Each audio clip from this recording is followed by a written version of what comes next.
Undoubtedly अनुज भाई, जब गिरे कम थे तो ऊपर आने की जगह भी थोड़ी कम ही रहेगी। ऑब्वियसली आज रात को ट्रंप साहब क्या अनाउंस करते हैं वो भी हमें देखना बाकी है। बट अब मार्केट का दारोमदार धीरे धीरे अर्निंग्स की तरफ बढ़ता जाएगा। बचपन में जो हमने कहानी सुनी थी, बाघ आया बाघ आया बाघ आया, finally market will get used to बाघ आया। शॉर्ट टर्म में मार्केट वोटिंग मशीन की तरह है। न्यूज फ्लोज ये सब प्राइस को डिटरमाइन करते हैं। मीडियम टू लॉन्ग टर्म में मार्केट वेइंग मशीन की तरह है। फंडामेंटल्स प्राइस को डिटरमाइन करेंगे। पिछले साल FY24 में निफ्टी की ईपीएस तकरीबन 944 रुपया थी। पहले 9 महीने में तकरीबन 774 रुपया आ गई है और मार्च 25 के क्वार्टर में 276 के आसपास आने की उम्मीद है। तो 1050 की अर्निंग FY25 की तो जेब में लगती है। अब सवाल यह है कि FY26 की अर्निंग्स में क्या होगा। 10% ग्रोथ आएगा, 15% आएगा, 12% आएगा। आज के माहौल में ये कहना थोड़ा मुश्किल है। बट एक जो सनरेज दिखता है ये डार्क क्लाउड्स में, वो कंजम्पशन रिलेटेड है। 1 अप्रैल से फाइनेंस मिनिस्टर ने जो तोहफा दिया 1 लाख करोड़ का टैक्स रिबेट का, वह इकोनॉमी में प्ले करना चालू करेगा।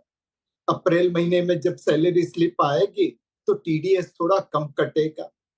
दूसरा, मुझे लगता है कि जैसे ऑयल के दामों में गिरावट हुई है तो आज नहीं तो कल पेट्रोल और डीजल के दाम में कटौती हो सकती है। उसका भी थोड़ा benefit car owners, two wheeler owners की जेब में पहुंचेगा।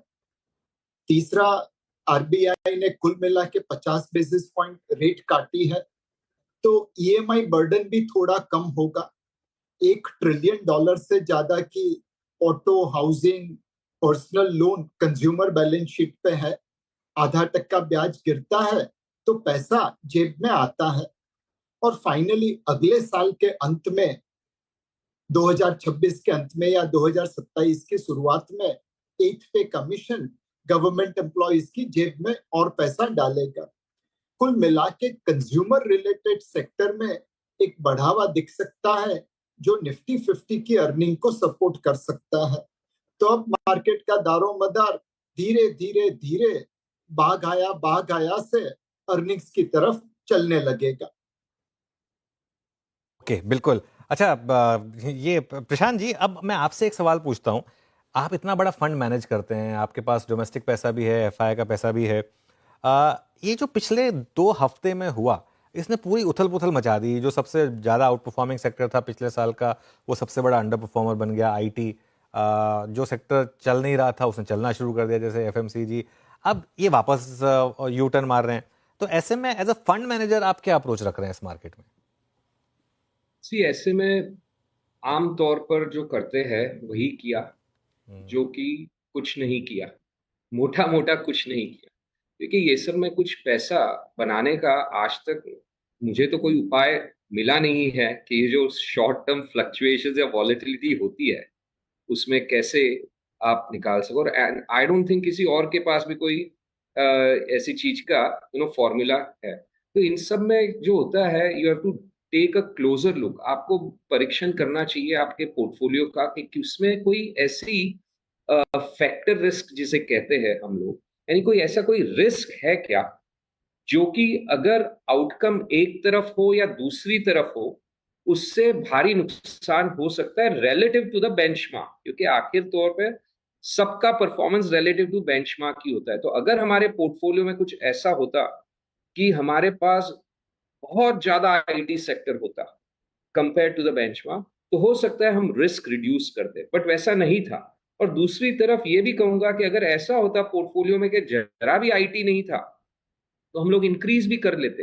वैसे तो we tend to not take such macro risk, macro calls, but ensure करते हैं कि ये जो मैक्रो रिस्क है उसके प्रति हमारा कोई खास पोर्टफोलियो के अंदर झुकाव ना हो ऑन ईदर साइड। बेनिफिट या हर्ट दोनों नहीं चाहिए। क्योंकि क्या होने वाला है, जैसे कि अगर आप ये सोचते कि भाई टैरिफ आएगा ही नहीं, और उस हिसाब से पोर्टफोलियो बनाओ तो भारी चोट लगती कई दिनों तक, और पता नहीं परमानेंट चोट भी लग सकती थी। और फिर अगर बाद में आप पलटी खाते और ये सोच के पोर्टफोलियो बनाते कि मैं तो सब domestic consumption, domestic banking, domestic ये वो लेकर बैठा रहूंगा, तो अभी कल उसमें उल्टी मार पड़ जाती। तो ये सब में पैसा नहीं बनता। एक बैलेंस्ड पोर्टफोलियो, जो हमेशा से मैं कहता हूँ, एक बैलेंस्ड पोर्टफोलियो होना जरूरी है, तो चैन की नींद भी सो सकते हैं और परफॉर्मेंस भी बराबर से आ सकता अच्छा जय कुमार सर, ये हमारा फरवरी का लो 22,000 और लास्ट वीक का, इस वीक का लो भी 22,000। लास्ट हमारी जो सेल ऑफ था 22,000 का हमारा लो था, उसमें एफआईएस की selling, earnings fear and finally I mean tariffs, इस बार वो लो लगा के गया। क्या आप एक 22,000 को एक मीनिंगफुल लो मानते हैं आप, क्या मीडियम टर्म पर्सपेक्टिव से? और जब हम कल से ट्रेड करेंगे या फिर जब इन्वेस्टमेंट के उतरेंगे, आपका सबसे कन्विक्शन वाला स्पेस कौन सा होगा? एक स्पेस जिसने रेजिलियंस काफी दिखाई वो था बैंकिंग एंड एनबीएफसीज। एक तो इस लो पर आपका व्यू और बैंक्स पर, एनबीएफसीज पर आपका टेक। सो दो चीजें हैं इसमें कि मैं तो even before this tariff tantrum मैं ये मानता आया था कि 21,900 22,000 का जो लो देखा था वो बहुत ड्यूरेबल लो होगा, जो मैंने मतलब एक नहीं दो बार कई बार बोला है। उसके बाद 24,000 जाके वापस ये लो टेस्ट करने को हुआ जब एक बहुत बड़ा नया फैक्टर आया जो टैरिफ, जिसने पूरी दुनिया में उथल पुथल मचा दी, जिसके बावजूद ये लो अभी तक के लिए तो होल्ड आउट किया, इसने किया है। तो मैं ये मानता हूं कि ये 21,800 22,000 का ये जो रेंज है, ये बहुत बड़ा फ्लोर मार्केट के लिए बन सकता है। हालांकि कोई पागल ही होगा जो ऐसा एक प्रेडिक्शन करेगा ऐसे अनसर्टेन टाइम्स में, बट फिर भी एक व्यू बता रहा है कि ये लो भले ही टूटता भी है, मेरे हिसाब से 1-2 दिन से ज्यादा टूटेगा नहीं। ब्रॉडली स्पीकिंग इंट्राडे में ही ये लो टूट के वापस इसके ऊपर बंद हुआ था। सो टेक्निकली आई फील ये बहुत बड़ा सपोर्ट है मार्केट के लिए। जहां तक एनबीएफसी और बैंक्स का सवाल है, ये सेक्टर क्योंकि इसमें टैरिफ्स का ना कोई इम्पैक्ट है, यस उसमें एक बहुत बड़ा इम्पैक्ट है कि world over people are seeing dollar interest rates move around and currencies move around to adjust for any interest rate fluctuations. तो मुझे लग रहा है कि ये आज से लेके अगले एक साल में ये जो रीफाइनेंसिंग रिस्क जो बोलता हूँ, जो यूएस डॉलर या यूएस गवर्नमेंट का है, जब तक ये खत्म ना हो, overseas exchange rates will be the place we should keep our eyes on. And the dollar rupee has gone up to 88, came back to 85, it's now gone back to 86.5. तो इसमें क्योंकि ये डर आज के दिन है कि countries like China will start devaluing to compensate for the tariffs, तो वो एक नेक्स्ट मूव हो सकता है ये टैरिफ वॉर में। लेकिन अगर ये दोनों अलग रखते हैं तो बैंकिंग और फाइनेंशियल सर्विसेज सेक्टर एक स्पेस है जिसमें एनबीएफसी में मुझे इतना इंटरेस्ट नहीं है, क्योंकि मुझे लगता है कि एनबीएफसी के पोर्टफोलियोज वगैरह banks will start buying more and more. But क्योंकि बैंक्स डोमेस्टिक फोकस्ड हैं और डोमेस्टिक फोकस रह चुकी हैं, बट मोस्ट इंपॉर्टेंटली जो आरबीआई का जो इनके प्रति जो पॉलिसी मेकिंग हुआ है, easy money, supporting banks, and specially in the context of जैसे एक छोटा सा एक सर्कुलर आया था कि any sales of loans that they do to NARCL, जो government guaranteed security receipts issue करते हैं, वो पूरा इनकम में आप ले सकते हो ऑन डे वन। तो छोटी छोटी मेजर्स हैं, but each of this will go to make banks much stronger. And इस पीरियड में मुझे लगता है कि ग्रेटेस्ट लिक्विडिटी सपोर्ट जो बाकी सेंट्रल बैंक्स दे रही हैं अपनी इकोनॉमीज को, India will continue to do that.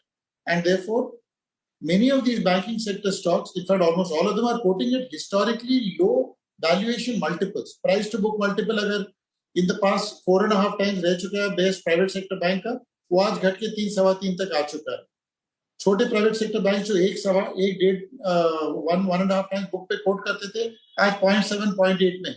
तो मुझे लग रहा है कि वैल्यूएशन कंफर्ट है, पॉलिसी कंफर्ट है, टेलविंड्स हैं एंड डोमेस्टिक ग्रोथ स्टोरी। अगर ये सब अगर आप फैक्टर्स देखते हो तो मुझे लगता है कि this space will be very much in favour. और एक छोटा सा मैं एक वन लाइनर बोलना चाहता हूं कि NBFCs in India have been equity rich but debt poor यानी कि उनको इक्विटी मिलता आया है लेकिन डेट इजीली मिल नहीं रहा है. Banks in India are equity poor but debt rich, or have been equity poor but debt rich. यानी कि जो equity NBFCs ने raise किया है, if NBFC portfolio start coming into banks, that equity can be used by banks to leverage 8, 9, 10 times जो NBFCs even 4 times leverage कर नहीं पा रहे. तो एक बहुत बड़ा ये tailwinds बनेगा banks के लिए. So these are the 4-5 reasons that I like this space, and I think it will lead the next rally in the markets. बिल्कुल बिल्कुल. एक काम करते हैं, मैं एक ब्रेक लेने की जरूरत है. हम नॉन स्टॉप चले जा रहे हैं. एक छोटा सा ब्रेक लेकर हम वापस लौटेंगे. लेकिन सेक्टर्स की बात हुई है तो इस ब्रेक के बाद एनालाइज करेंगे कि अभी भी एक दो सेक्टर्स हैं जहां पर थोड़ी अनसर्टेनिटी है. वहां कैसे आपको इन सेक्टर्स में अपने आप को प्लेस करना है, इन सब पर बातचीत होगी इस छोटे से ब्रेक के बाद.